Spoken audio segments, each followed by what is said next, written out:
வணக்கம். இதெல்லாம் நம்ம சேர்த்த சொத்துக்கள் தான்.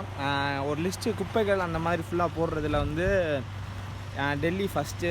அப்படியே அந்த வருஷப்படி பார்த்தா ராஞ்சிக்கு அடுத்தபடியாக நம்ம மதுரை இருக்குது. இன்னொரு ஒருத்தர் என்னென்னா சென்னையும் அதில் இடம் பிடிச்சிருக்கு. அதுக்கடுத்து ஈரோடு, இந்த மாதிரி சில ஊர்கள் இருக்குது. நம்ம சேர்த்த சொத்து தான் அந்தந்தா. இதெல்லாம் சொல்ல வேண்டிய ஒரு முக்கியமான விஷயம்னாலாம் ஆமாம்.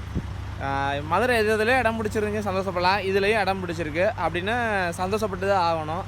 நம்ம சுத்தமாக இருக்க நம்ம இடத்த நம்ம சுத்தமாக வச்சா தான் மற்றவங்களும் அதை பார்த்து செய்வாங்கன்றது நம்ம ஸ்கூலில் தான் படிச்சிருப்போம்.